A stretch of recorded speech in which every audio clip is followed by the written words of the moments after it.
Welcome to Healthy versus Toxic, the podcast where licensed mental health professionals explore what makes a relationship healthy or unhealthy or even abusive, all from a scientifically informed perspective.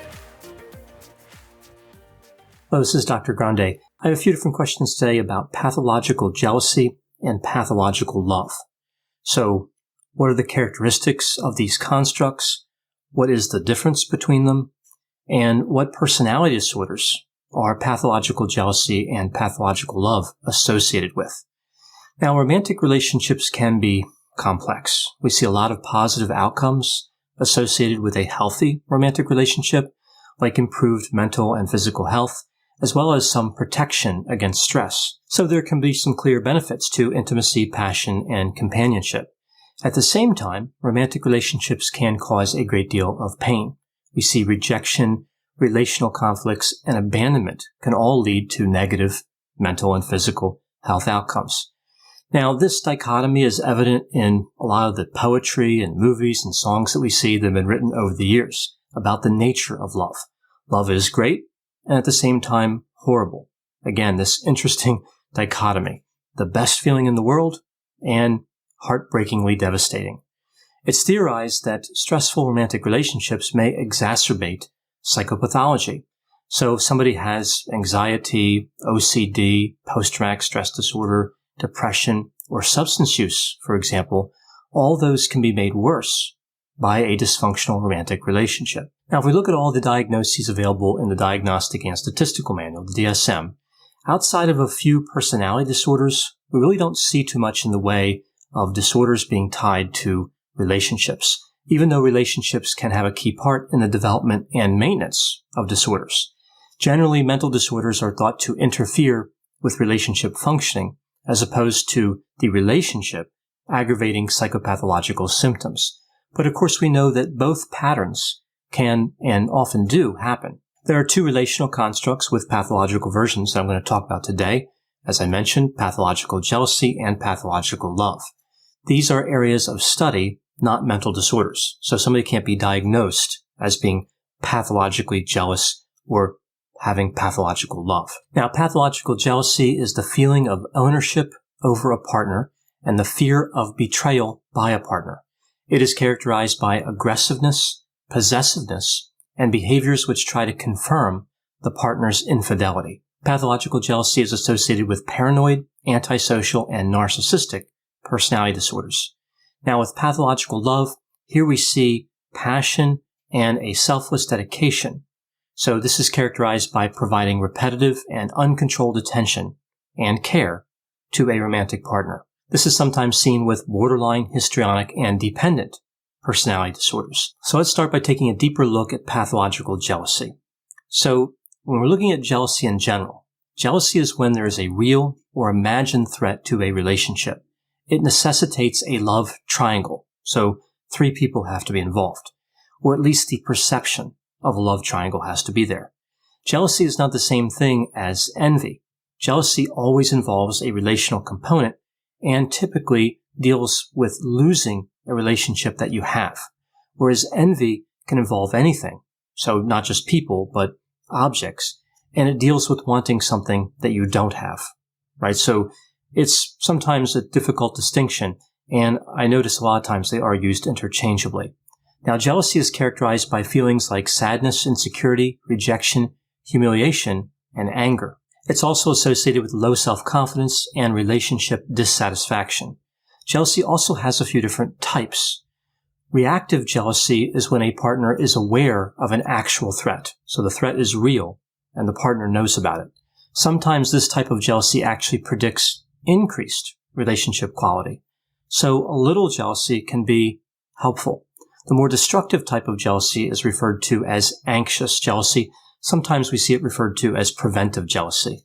This type of jealousy appears when there is no real threat, and it's more likely to become pathological than reactive jealousy is. There are 2 other types of jealousy that I just want to mention, even though I won't be exploring them in this video, and that would be obsessive jealousy, which is considered non-psychotic, and delusional jealousy, which is considered psychotic, right? So 2 types of jealousy that can also be troublesome, but they're beyond the scope of what I'm covering here today.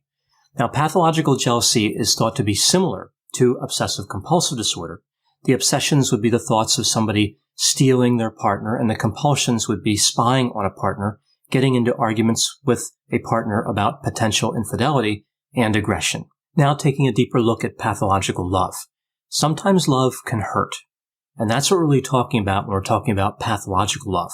It causes suffering due to excessive care and devotion, and this suffering is created on both sides of the relationship. Individuals manifesting pathological love neglect other activities and interests, even ones that were valuable to them, because they're prioritizing that romantic partner. Interestingly, pathological love tends to manifest in situations where a person is dissatisfied with the relationship. So we see that this is really paradoxical in nature. The person is not happy with their partner, but they work to express excessive devotion. This is why some people classify pathological love as an addiction. Pathological love and addiction actually have a lot in common, including a number of tendencies like harm avoidance, reward dependence, novelty seeking, high impulsivity, and low self-directedness. People who are addicted to substances go to great lengths to obtain the substances, even though they cause pain and destruction. And pathological love really works the same way. Someone is expressing a lot of love, they're trying to get the attention of their partner, but by doing that, by loving them, they're causing pain, again, to both people. So the question becomes, are pathological jealousy and pathological love distinct constructs? Even though we define them differently, are they actually different in the real world? Here's what we see in the research. We see this study that compared a group of people with pathological jealousy to a group of people with pathological love. I'll put the reference to this article and all of the articles I used in the description for this video. From the results of this study, we see that individuals with pathological jealousy are more likely to be in a relationship than individuals with pathological love. Now, this is interesting because we would think that both groups would have a tendency to be in a relationship, because it seems like that would be necessary to report these conditions. Like if somebody wasn't in a relationship, why would they be jealous? Or if they weren't in a relationship, why would they have difficulty with loving too much? Who are they being jealous of, and who are they loving? So it doesn't seem to make sense, but interestingly, less than half of those in the pathological love group reported being in a relationship, whereas 90% of the people in the pathological jealousy group were in a relationship. Now, it's theorized that people with pathological love are often rejected. That would explain why more than half did not have a current relationship. Because it's the neediness that gets in the way, right? This is unattractive. Now, of course, pathological jealousy is also unattractive, but perhaps this behavior keeps relationships together more effectively than the behaviors associated with pathological love. Pathological jealousy is more aggressive and controlling, whereas pathological love is more submissive. Perhaps that explains how those with the pathological jealousy keep the relationship together when those with pathological love do not. Now, those in the pathological love group who were in a relationship, they reported lower relationship satisfaction as compared to the individuals with pathological jealousy who were in a relationship. Another interesting difference, individuals with pathological jealousy didn't report any higher levels of jealousy in the relationship as compared with those with pathological love, suggesting a cognitive distortion is at work here. Perhaps they believe that jealousy is really an act of love, so they believe they're loving their partner more by being jealous of another person, right? So again, kind of distorted thinking. In terms of attachment styles, the anxious attachment style was actually the most popular style with both types of pathological behavior. However, the avoidant attachment style was most associated with pathological jealousy. This is actually fairly interesting. Typically, with avoidant attachment style, we see an individual has a fear of abandonment, and when the relationship is threatened, they tend to withdraw. They become cold and distant, like no physical affection, for example. However, with pathological jealousy, we see someone who is aggressive, and they try to exert control when a relationship is threatened. So perhaps we see a different reaction here based on the same fear of abandonment, right? So somebody with pathological jealousy is going to act out. They're going to be active and aggressive instead of the traditional avoidant attachment response. So back to the anxious attachment style. Again, we saw that with both constructs. We see here that this attachment style has an association to what is referred to as the mania love style. This is a pattern of obsessions, jealousy, and dependence. So not surprisingly, the mania love style was associated with both pathological jealousy and love. Now, pathological love was associated with a deficit in parenting ability, and pathological jealousy was not, perhaps due to the highly focused nature of pathological love, being focused on one's partner and not the needs of the children. In terms of comorbid psychopathology, so this would be disorders that tend to co-occur with these types of constructs. Both constructs demonstrate significant comorbidity. 72% of the sample met the criteria for a comorbid mental disorder, with major depressive disorder being the most common by far. There weren't really any differences between the groups in terms of mental disorder comorbidity. Like, we didn't see one mental disorder highly comorbid with one construct and not with the other. Now, one thing we would expect to see here is that both of these constructs would be highly comorbid with addiction, but that wasn't identified in these results. This was actually quite surprising. There are many reasons why this could have been missed. One is it may not exist. There may not be a link there. But other reasons could include a small sample size, and there may have been process addictions present. Those weren't measured, so of course they would have been missed if they were there. Now, looking at the personality features of these constructs, we do see a difference here. So I'm going to go through really quickly the 10 personality disorders and the clusters. So cluster A, personality pathology, that's the odd eccentric cluster. There are 3 personality disorders there: paranoid, schizoid, and schizotypal. Cluster B, personality pathology, is the dramatic erratic cluster. We see antisocial, borderline, narcissistic, and histrionic personality disorders in that cluster. And cluster C is the anxious, fearful cluster. Here we see avoidant, dependent, and obsessive compulsive personality disorder, which is different than obsessive compulsive disorder.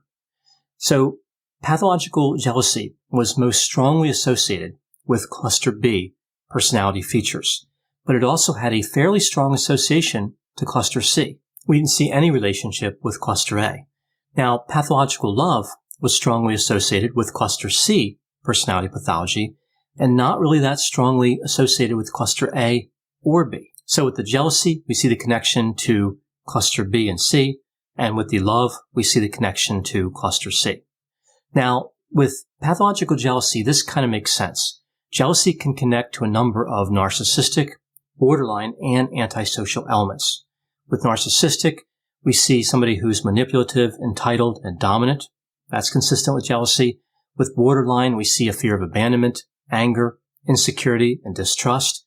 With antisocial personality disorder, we see aggression and impulsivity. Now, with histrionic, jealousy really isn't connected to this construct. That would be really more associated with pathological love. Now, in the same way that jealousy aligns with cluster B, we see that the love aligns with cluster C. We see pathological love lines up with a few avoidant and dependent traits. With avoidant personality pathology, we see submissiveness. That's consistent with this pathological love behavior. And of course, with dependent, we see excessive neediness. I don't really see pathological love as being related to obsessive compulsive personality disorder, but of course we see that pathological jealousy may have some connection to that construct. So the question that would come up here would be, what about cluster A personality features or pathology, specifically paranoid personality disorder? We see this disorder is characterized by intense distrust and hostility, so it seems to align really closely with the construct of pathological jealousy. So it's interesting, we don't see a relationship here, but it's worth noting that we can see the same distrust and hostility in cluster B with 3 of the 4 personality disorders. So antisocial, borderline, and narcissistic. Again, histrionic kind of stands out by itself. We wouldn't expect somebody with that disorder or those features to be distrusting and hostile. So what's the takeaway from all of this information, all these findings from the study, and other things we know about these constructs? Well, it's important to be on the lookout for pathological jealousy and love, especially in the presence of cluster B and cluster C personality features. Somebody can manifest both types of pathological behavior at the same time, but we would expect one type to be dominant, right? The person is mostly jealous or they're mostly overcaring. It would be unusual to see somebody who had the same degree of both of these constructs. If somebody is suffering from either pathological jealousy or pathological love, seeking counseling is always a good idea. I know I mentioned that these aren't official mental disorders like in the DSM, but of course they can still be the focus of treatment. And many times in my career, I've worked with people who had these types of pathology. They can be very destructive to relationships. Now, they have that tie with personality features, so some of the thinking might be that these types of behaviors don't change, but personality really runs on a continuum. So somebody might have cluster B and cluster C personality features without having, again, the disorder. So depending on the intensity of the pathology, somebody could change. Somebody could go to counseling and become less jealous, and I guess love less. That seems a little weird to say, like you don't want somebody to love less, but in reality, you really do with pathological love.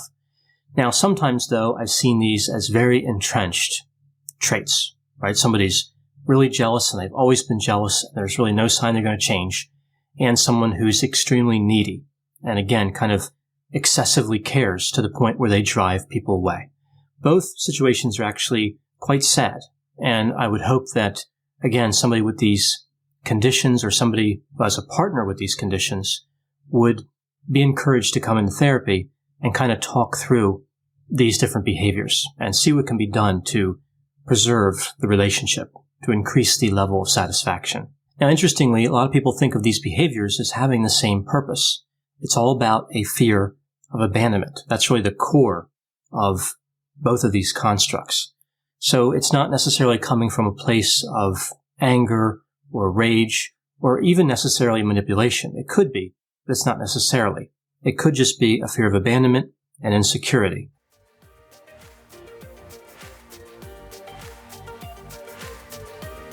Thanks for listening. This has been a production of Ars Longa Media. The producers for this show are Christopher Breitigan and Madison Linden. The executive producer is Dr. Patrick Beeman. For more content, please visit our website at arslonga.media.